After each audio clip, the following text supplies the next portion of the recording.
Ya, minggu ini Indonesia disuguhi dengan torehan prestasi yang membanggakan. Yaitu Anies terkenal sampai negeri Malaysia sebagai politikus penunggang agama. Dan Abdul Somad terkenal sampai negeri Singapura sebagai penceramah ekstremis dan pemecah belah. Sempurna. Santai sedikit ya. Santai. Nggak usah ngegas.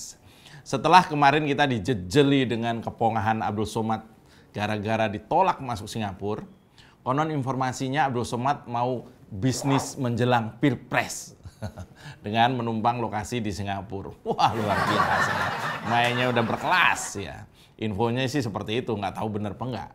Nah, sekarang saatnya saya mau ngomongin situasi politik di negeri tetangga, yaitu Malaysia. Nggak usah yang berat-berat ya, yang ringan saja. Jadi sedang riuh di sosial media ketika ada netizen dari Malaysia yang kagum kepada sosoknya Pak Jokowi. Pertemuan Pak Jokowi dengan Elon Musk dan penampilan Pak Jokowi yang memang sederhana membuat netizen Malaysia jatuh hati dengan Pak Jokowi. Karena memang pemerintah Malaysia susah mau ketemu Elon Musk itu. Sementara mereka menyoroti penampilan Pak Jokowi. Sepatu buatan Bandung yang selalu dipakai Presiden Jokowi, termasuk ketika ketemu Elon Musk, ternyata mencuri perhatian warga Malaysia. Ini kontras dengan sifat hedon pejabat tinggi negara tetangga itu.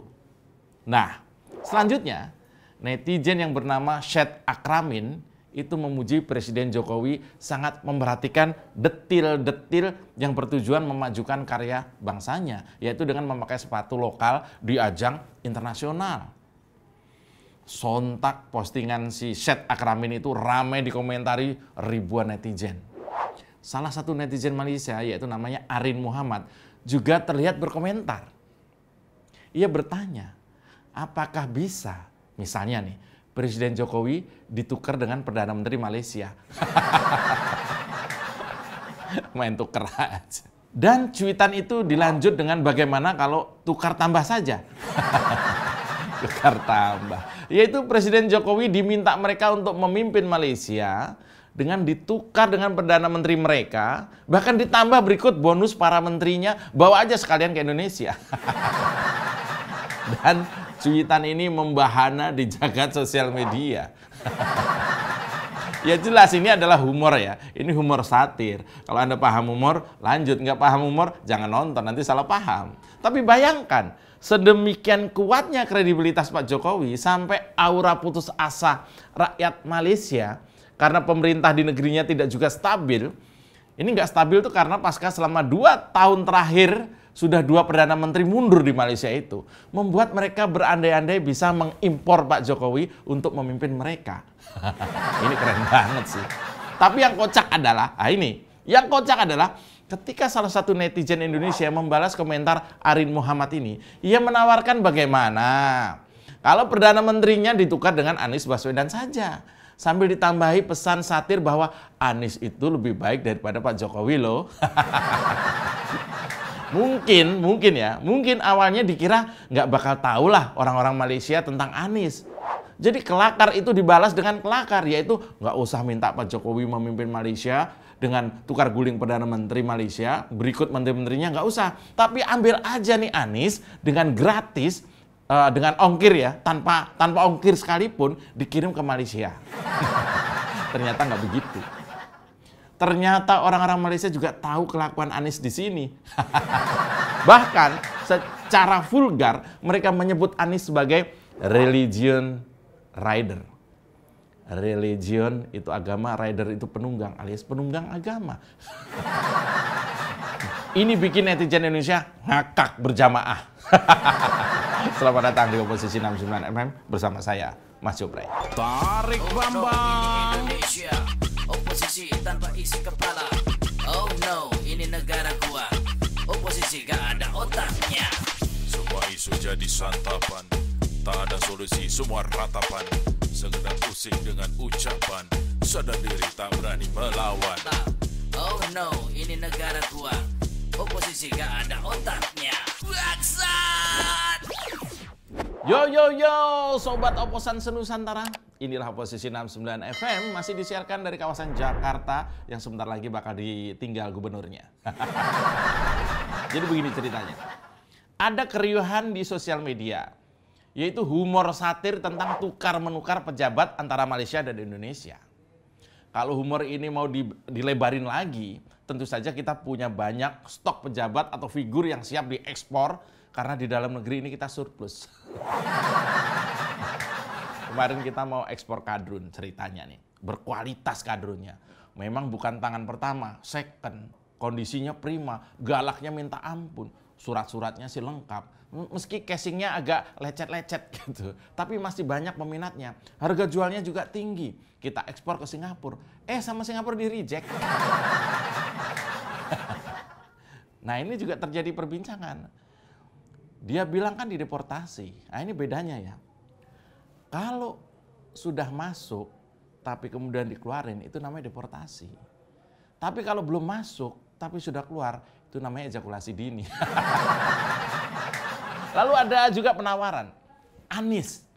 Ada netizen yang nawarin Anies, tapi ternyata publik Malaysia juga sudah paham. Bahkan katanya yang kayak Anies, yang mereka juluki religion rider alias penunggang agama, di Malaysia juga ada dan sama saja, yaitu mulai nggak laku. Dan kita sebenarnya juga siap kalau misalnya Malaysia membutuhkan seseorang pejabat berasal dari Indonesia. Ambil saja, kalau nggak mau Anies secara gratis dengan bonus Fadli John, ada lagi ya figur lain banyak kalau mau. Misalnya Menteri Perdagangan.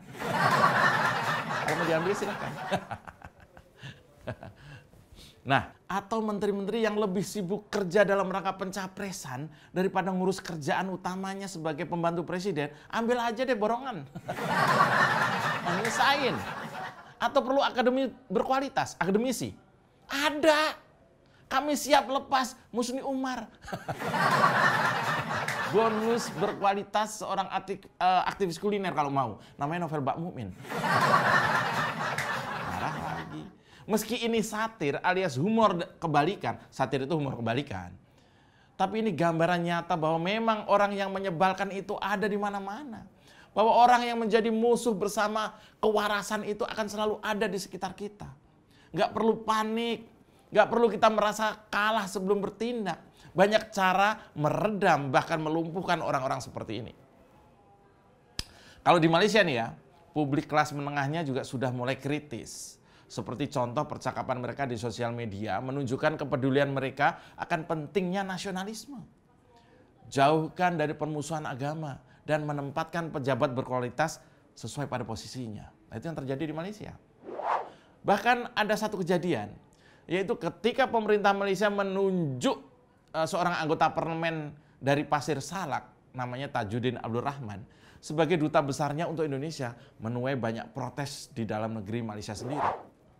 Tajuddin ini kalau di Indonesia ya mirip-mirip Fadli John lah. Ngomong mulu ada kerjanya. Nah, masyarakat Malaysia menilai Dubes Tajuddin ini bukan sosok yang pas untuk dubes di Indonesia.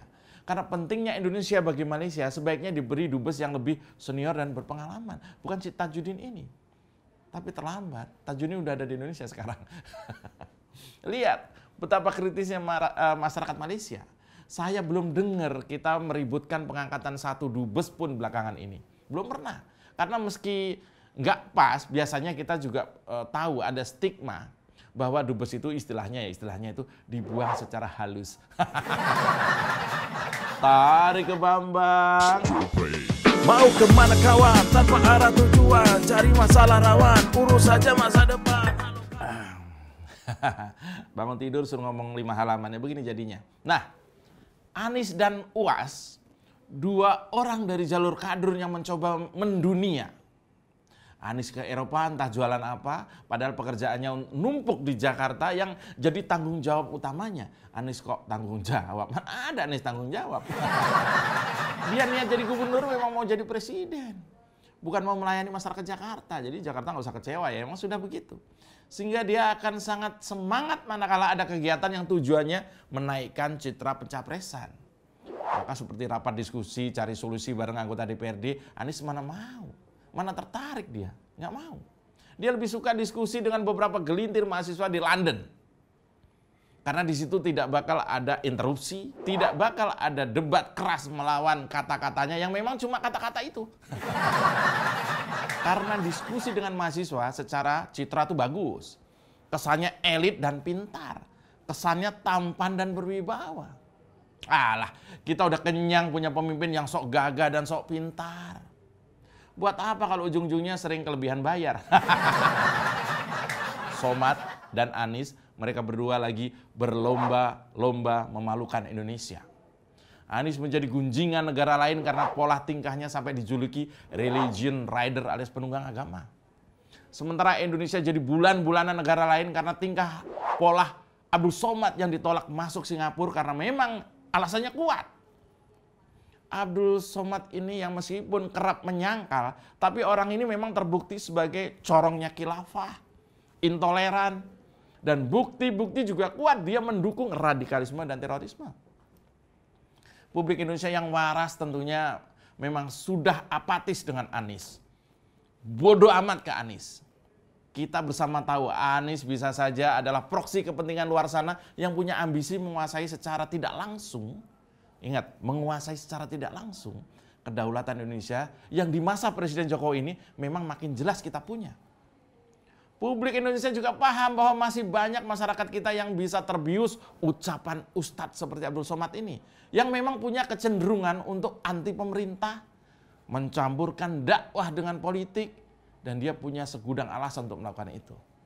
Maka bersyukurlah masih ada pemerintah Singapura yang dengan gamblang mengajarkan ke negara lain bagaimana caranya mereka tetap melindungi rakyatnya agar tetap rukun dan tidak terkena segregasi ataupun terpapar radikalisme dan intoleran. Bagaimana di Indonesia? Karena sudah terlanjur banyak kadrun. Kita lawan sampai akar-akarnya. Kita dukung pemerintah untuk menjadi Singapura berikutnya. Kalau soal melawan intoleran, radikalisme dan juga terorisme. Dan kalau ada tukar-menukar figur antar negara, saya siap dukung kalau saja ada yang mau menukar Sugiknur dengan Miyabi. Demikian Oposisi 69 FM, jangan lelah untuk selalu mencintai Indonesia. Jilat bawahan, tekan atasan, beletak! Tadi ke Bambang. Oposisi tanpa isi kepala. Oh no, ini negara gua. Oposisi gak ada otaknya.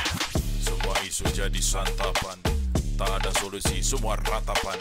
Sekedar pusing dengan ucapan, sadar diri tak berani melawan.